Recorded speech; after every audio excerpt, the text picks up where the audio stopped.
disturbing. Tonight, we are plunging into the dark heart of the Appalachian Mountains with some truly unsettling true horror stories that will keep you up all night, if you're brave enough. Smash that like button and subscribe so you don't miss the next descent into fear. Now, get comfortable. Relax. My name is Theo. I am 28 years old. I am an independent field recordist from Richmond, Virginia. My work takes me to remote places, capturing the sounds of wild spaces untouched by the modern world. This time I came to the Appalachian Mountains with a purpose. I had been searching for older acoustic environments, places where human noise had never touched the land. A colleague had told me of a forgotten stretch of forest near the Blue Ridge, where no marked trails remained. I packed lightly, recording gear, a few days' food, warm layers. I planned to stay out for 5 nights, enough to find what I was looking for. The first 2 days passed easily. The forest here was deep, old. The trunks of the trees rose thick and black beneath the gray sky. The air smelled of cold earth and the sharp scent of lichen. Even the wind moved softly here, weaving slow patterns through the branches. I moved further from the last known paths, guided by the shape of the land more than by map or compass. The soundscape was everything I hoped for. Layers of silence broken only by faint bird calls, the rustle of small creatures in the undergrowth, the distant creak of ancient trunks shifting with the cold. At night, I camped in shallow hollows. The cold pressed deep through the soil. The sky above remained pale and still. I lay awake for hours listening, microphones placed among stones and roots, their recorders humming softly beneath my pack. But on the 3rd night, something changed. I woke before dawn to an unfamiliar sound, a low, rhythmic pulse, not mechanical, not natural, a deep, resonant tone that seemed to come from beneath the earth. I rose and stepped outside the tent. The forest was shrouded in thick mist. The air tasted metallic, sharp against my tongue. No wind stirred the trees. No animals moved. The pulse continued, faint but steady. I felt it beneath my feet, through my bones. At sunrise, the tone faded. The forest remained unnaturally still. I found no tracks near my camp, no sign of what I had heard. Yet the air felt charged, as though something unseen had passed close. Later that day, I discovered a narrow path. It wound through the trees in a slow, spiraling curve. The earth beneath it was bare. No leaves, no debris. The edges of the trail were lined with stones, worn smooth by time. I set a marker and returned to camp, but the path lingered in my mind, drawing me back with a quiet pull. That night the pulse returned, louder, closer, and beneath it another sound, a faint tapping, slow, deliberate, moving through the trees. I lay still beneath the thin fabric of my tent, listening. Each tap rang clear in the dense air, a slow, deliberate rhythm, like bone against wood. The sound circled the camp, never drawing too near, never fading entirely into the distance. I could feel the pulse beneath it now. The low tone from the night before had grown stronger, resonant within the soil itself. It seemed to pull at the breath, at the slow rhythm of the heart. I did not sleep again. When pale daylight finally returned, I stepped into a forest that felt changed. The mist clung thick around the trunks, its edges sharp, unnaturally defined.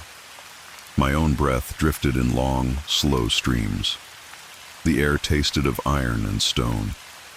I followed the marked path from the day before, recorder in hand, hoping perhaps to capture something beyond my understanding. The stones that lined the trail were colder than the surrounding earth. When I touched them, my fingertips tingled with a faint numbness that did not fade. The path wound deeper than I had expected. The trees here leaned inward, their bare limbs interlacing high above. The light dimmed with each slow turn. The air grew colder still. I recorded continuously, though no sound came through my headphones now. The forest was utterly silent, a silence that pressed inward with slow, steady weight. Then the tone returned, low, deep, rising slowly from the ground beneath each step. It pulsed through my body in long waves, each one matching the beat of the heart. The recorder captured it faintly, a vibration more felt than heard. And And then shapes, flickering at the edges of the mist, tall, thin forms drifting between the trunks. Their movements slow, fluid, as though moving through some heavier substance than air. I could not see their faces, could not tell if they had any at all. They moved always just beyond reach, circling the path ahead and behind. The tone deepened further. My own breath slowed against my will. Each step forward felt heavier than the last. The path itself seemed to shift beneath me, growing longer with each pace. Time stretched thin, moments folding into one another. I no longer knew how far I had come. The path ended suddenly. Before me lay a wide clearing. The ground here was bare, a perfect circle etched into the earth. In its center stood a massive stone monolith, its surface dark, slick with moisture. Symbols covered it in looping, interwoven patterns that seemed to shift as the eye moved. The pulse now matched the rhythm of the symbols. Each slow beat sent a tremor through the ground. The tall shapes emerged from the mist to ring the clearing, unmoving, watching. I stepped into the circle. Crossing the threshold of the circle, the air seemed to shift. Each breath grew slower, the cold tightening within my chest. The pulse rose through my feet with every step, a deep vibration now inseparable from my own heartbeat. The stone towered above me, its slick surface gleaming faintly despite the dim light. The symbols etched upon it coiled and twisted as though alive. Lines that should have been still moved in slow, deliberate patterns. I reached for the recorder, hands trembling. The device hummed softly, but no sound came through the headphones now. Not the tone, not my breath, not the crunch of earth beneath my boots. Only the pulse remained, within the body, within the bones. The shapes that had circled beyond the trees now stood just beyond the stones, countless in number. Their tall forms swayed in perfect unison with the deep rhythm. No sound left their unseen mouths, yet their presence filled the air, a pressure that made the very air seem thicker. At the center of the stone, a hollow had formed, deep and dark, its surface rippling faintly. Mist poured from it in long, slow coils that drifted outward, rising toward the towering trunks. The air tasted bitter now, metallic and cold, and from within that hollow something moved. It rose in slow, fluid motion, emerging from the dark. A figure unlike the others, taller, thinner, its limbs unnaturally long and jointed. No face marked its head, only a smooth expanse of shadowed flesh that reflected nothing. The pulse quickened, matching this figure's rise. The air vibrated beneath its presence. My breath caught. My limbs refused to obey. Thought itself slowed, blurred by the deep resonance. The figure raised a long, impossibly thin arm. Its motion was deliberate, each movement unfolding like the turning of an ancient wheel. The mist thickened. The light dimmed further, the world beyond the circle fading entirely from view. Within the dense mist, smaller shapes began to drift. Fragments of figures, partial forms, their outlines wavering as though half-formed. They spun in slow spirals around the circle's edge, their movements drawing tighter with each turn. The pulse within me grew sharper, deeper. I could feel it within every fiber of muscle, every beat of blood. The symbols upon the stone flared with cold, pale light. The towering figure stepped forward, its presence consuming the space. I tried to move, to speak, to turn back, but the weight of the pulse held me still. The clearing was no longer earth and stone. It had become something deeper, an echo of the forest's oldest memory. The figure's arm lowered, its unseen gaze fixed upon me. The smaller shapes swirled closer, their movements weaving patterns within the air itself. And then darkness, not the absence of light, but a presence, a darkness that breathed, that pulsed, that pressed inward with slow, steady force. I felt myself falling, weightless, bound to the pulse beneath all things.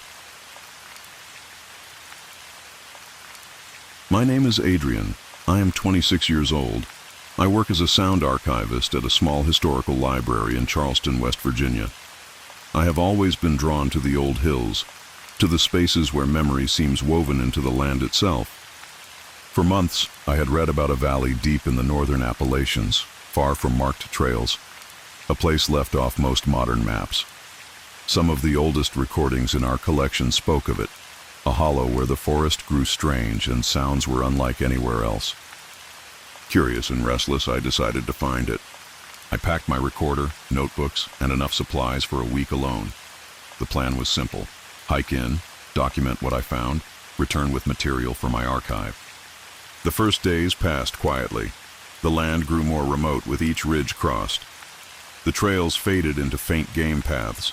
The trees here stood taller, their trunks thick with moss, their roots gnarled and twisted beneath the earth. The air was cool, touched with the sharp scent of wet stone and lichen. The sky remained overcast, a soft, silver-gray light filtering through the bare canopy. The ground beneath my boots was thick with damp leaves. Each step sounded distant, muffled by the sodden earth. I made camp near an old stream bed the first 2 nights. The water ran slow and cold, its sound weaving softly through the trees. I recorded for hours, capturing the subtle layers of the place. Distant creaks of ancient trunks, the breath of wind through unseen hollows. But on the 3rd night I woke before dawn. The forest had gone still, utterly still, no wind, no water, no sound. And then I heard it, a low rhythmic knock, slow, measured, far off at first, but clear. I held my breath, listening. The knock repeated, unhurried, each strike echoing faintly through the cold air. It continued for some time, then faded. When the weak light of dawn returned, the forest remained silent. The air tasted metallic, sharper now. A thin mist hung low against the ground. I found no sign of the sound, no tracks near my camp, no movement among the trees. Yet an unease had taken root. Beneath the stillness, the sense of being observed lingered. Later that day, while following the curve of the ridge, I discovered an old path. Bare earth, stones lining its edges, a faint depression winding deeper into the hollow. It did not appear on any of my maps. I marked the spot, returned to camp, but as night fell, the knock returned. Closer, louder. The knocks came at long, deliberate intervals. I could feel each one through the earth beneath my tent. The sound circled my camp, always steady, never rushed. I stayed still beneath my blankets, breath shallow, eyes fixed on the thin fabric of the tent above me. Each pause between knocks stretched long enough to make me doubt the next would come, but it always did. The pattern continued deep into the night. When dawn finally arrived, the forest seemed to exhale, but the silence remained. I packed quickly, drawn toward the path I had marked. An unease weighed heavy on my chest, but curiosity pulled stronger. The mist had thickened overnight. It drifted in slow waves between the trunks. The light dimmed as I neared the old path. The stones lining it were slick with moisture, dark against the pale earth. I stepped onto the path. The forest seemed to shift around me. The sounds of my own footsteps grew distant. The air pressed close. My breath misted long and slow in the cold. With each step, the ground beneath me grew firmer, smoother, as though worn by countless unseen feet. No leaves littered the path, no branches crossed it, only bare earth winding deeper into the hollow. The deeper I walked, the stronger the sensation became, a slow hum beneath my feet. Not loud, but constant. A vibration that resonated through the bones, through the slow rhythm of breath. Shapes flickered at the edges of vision. Dark forms, too tall and thin to be trees. They moved between the trunks with slow, fluid grace, never fully seen. I kept walking. Time stretched thin. Minutes felt long, or perhaps no time passed at all. The pulse beneath the earth deepened. My legs moved heavy, breath steady but shallow. Then the path opened. A wide clearing, perfectly round, the earth bare and dark. At its center stood a ring of stones, tall, leaning slightly inward, their surfaces etched with deep, spiraling grooves that seemed to shimmer faintly in the dim light. The hum grew louder here. I could feel it now in my chest. My heartbeat slowed to match its rhythm. The dark shapes I had glimpsed now stood beyond the stones, countless, motionless, their tall forms swaying ever so slightly in time with the pulse. I crossed the threshold into the ring. The cold deepened, the mist thickened. and from the ground within the center, something began to rise. It rose slowly from the dark earth, a shape half-formed, as though drawn from the mist itself. Tall, slender, its limbs too long, joints set at angles that the eye could not quite follow. Its surface seemed to drink in what little light remained. No face marked the figure, no mouth, no eyes, only the suggestion of a head slightly tilted as though listening. The pulse beneath the ground deepened further. The stones around me thrummed faintly in time with it. The shapes beyond the ring began to move again, slow, circling motions, swaying with impossible grace. I could not move, my body rooted by the weight of the air, by the resonance of the pulse that now matched the beat of my own heart. The figure extended one long arm. Its motion was deliberate, each movement stretching time itself. The mist spiraled around its limb, drawing tighter toward the center of the ring. Within the mist, smaller forms appeared, flickering outlines of fragmented figures drifting in slow arcs. Their presence filled the space with a cold that reached deeper than the skin. The hum now resonated through every fiber of my being. Thought blurred, breath slowed, vision narrowed to the curve of the figure's reaching arm. And then the ground shifted. The dark earth beneath my boots pulsed once, a deep tremor that rippled outward from the center of the ring. The symbols etched upon the stones flared briefly with pale, cold light. The figure began to glide toward me, each motion smooth, silent, yet impossibly heavy with intent. The smaller forms swirled faster, tightening their spiral around the clearing. The pulse rose to a peak so deep, so resonant that it seemed to erase all other sound, all other thought. The breath caught in my throat. My heartbeat slowed to a single long beat. And then darkness, not of absence, but of presence, a darkness that pressed inward from all sides, that pulsed in slow, steady waves. I felt myself falling, not through space, but through something deeper, through memory, through thought, through the weight of the land itself. When I woke, the clearing was empty once more. The stones stood silent. The mist had thinned, though the air remained heavy, cold. I do not remember leaving. Only the slow return through a forest that no longer felt the same. The path was gone. The earth beneath my feet unfamiliar. The trees leaned closer, their trunks dark with unseen age. Now, far from that hollow, the hum remains, low beneath waking thought, beneath breath. And when the night grows still, when the mist returns to these old ridges, I hear it again. Faint, steady, waiting. I do not know if the path can be found again, or if it is already finding me. My name is Silas. I am 24 years old. I work as a graduate student in ethnomusicology at a university in Knoxville, Tennessee. This autumn, I received a small grant to document regional soundscapes of remote Appalachian hollows, places where sound still moves as it did generations ago. For weeks, I had searched old archives, tracing fragments of maps and interviews. One name kept returning, a valley tucked far from any road, spoken of only in whispers. No trail led there, only memory. I could not resist. I packed my equipment carefully. A field recorder, spare batteries, notebooks, supplies for several nights alone. The weather had turned cold, but the timing was right. I followed faint paths where they remained, climbing deeper into the folds of the old mountains. The land breathed differently here, slow, deep currents beneath the earth itself. By the third day, no trail remained. I moved by instinct now, tracing the shape of the ridges, the flow of unseen water beneath the moss-draped stones. The sky remained pale. The wind had stilled. The forest was ancient. The trees rose tall and dark, their trunks wrapped in thick bands of lichen. The scent of cold earth hung heavy in the still air. My own footsteps seemed distant beneath the damp leaf fall.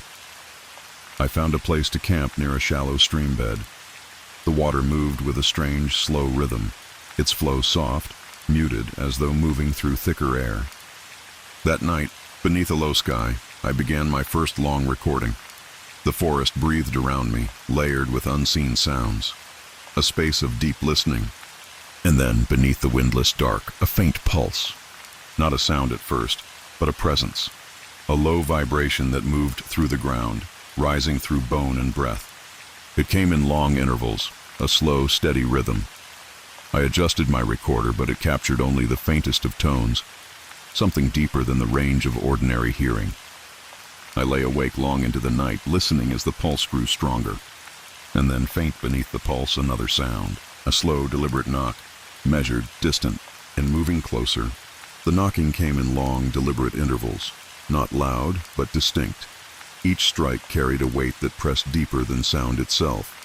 It moved slowly through the forest beyond the thin fabric of my tent. I stayed still, breath slow, listening. The pulse beneath the earth matched the rhythm of the knocks now, each one resonating through the ground, through my chest. The sound circled the camp, never rushing, never straying. When pale morning came, the forest remained unchanged in its silence. The air hung colder now, sharper against the skin. The stream near camp moved slower, its surface thinly veiled in ice. I packed quickly. The valley called me deeper. I followed no clear path now, only the subtle pull of the land, the winding of old waterways and the faint memory of lost trails. As I moved deeper into the hollow, the pulse returned beneath my feet, steady, resonant. My breath slowed to match it. The forest pressed closer with each step. The trunks of the trees grew thicker, their bark split and blackened with age. A pale mist drifted through the low ground. The light dimmed beneath the bare canopy. And then I found it. A narrow path of bare earth winding through the trees, its edges lined with stones worn smooth by time. The air along this path was colder still, sharp with a metallic edge. My breath hung long in the air. I followed. The ground beneath the path was firm, unnaturally smooth. My footsteps made no sound here. The mist grew thicker, swirling low around my legs. The pulse deepened, no longer beneath the ground alone, but now felt within the body itself. Shapes moved within the mist. At first, only faint impressions. Too tall, too thin to be trees. They drifted between the trunks in slow, gliding motions, never fully seen, always just beyond reach. The air grew heavier, each breath drawn with effort. My own heart beat slower beneath the deep, resonant pulse. Time slipped strange here. The path stretched endlessly. Each step forward felt longer. The forest beyond the mist faded into soft, endless gray. Then the path opened. A clearing, perfectly round. The earth within it bare and dark. At its center stood a stone ring, tall monoliths, each marked with spiraling grooves that shimmered faintly beneath the pale light. The pulse thrummed deeper here, resonating through every breath, every thought. The tall shapes I had glimpsed now stood beyond the ring, countless in number. They swayed in perfect time with the pulse. I stepped forward. Crossing the threshold of the ring, the air shifted around me. Each breath grew slower, the cold sinking deeper through skin and bone. The pulse now filled every part of me, its rhythm no longer separate from the body. The ground within the circle felt strange beneath my boots.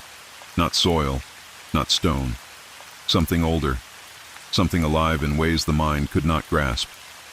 Each step sent a subtle tremor through the space. The stones loomed above. Their etched grooves shimmered faintly, moving in slow, spiraling patterns. The eye could not follow them long without a creeping sense of vertigo. The air grew thicker, as though the space itself resisted each breath. From the center of the circle, the earth began to shift. Mist poured from a deepening hollow, dark and slow-moving. A form rose within it, tall, impossibly thin, its limbs jointed in ways that defied the shape of life. No face marked its head, no eyes, no mouth. Only a smooth expanse of darkness that seemed to pull at sight, at thought itself. The pulse deepened further. My breath caught in the throat. The beat of my heart slowed until it matched the slow, resonant thrum beneath the earth. The shapes beyond the ring began to move. They swayed in long, slow arcs, their forms half seen through the thick mist. Their movements formed a spiral now, turning inward toward the center. Each motion precise, deliberate. The figure at the center raised one long arm. The mist coiled tighter around it. The light dimmed further until the circle seemed suspended in a twilight that was not of this earth. The symbols upon the stones flared in cold, pale light. The pulse reached a peak so deep it seemed to erase thought itself. Words, breath, movement, all faded beneath its weight. I could feel it within every fiber of my being. The smaller forms emerged then, shapes that flickered between substance and shadow. They spun in slow spirals around the circle's edge, their presence cold as ice, sharp against the skin. The central figure moved forward, gliding across the strange earth. Its unseen gaze held me fast. I could not turn, could not move. The pulse grew louder still, each wave heavier than the last. And then a shift. A darkness deeper than any absence of light pressed inward from all sides. A darkness that pulsed with its own rhythm, slow and endless. I felt myself falling, though my body did not move. Falling through the space beneath the earth, through something vast, something old. When I woke, the clearing stood silent once more. The mist had thinned. The stones loomed above, cold and still. The forest beyond seemed distant, unreal beneath the pale light. I do not remember the path back, only the slow return through a land that no longer felt the same. The trees leaned closer. The air held a weight it had not before. Now beyond that valley I hear the pulse still, low beneath thought, beneath breath. And when the fog drifts low across these old ridges, I see them, shapes in the mist, watching, waiting. I do not know if the path remains, or if it has already found me.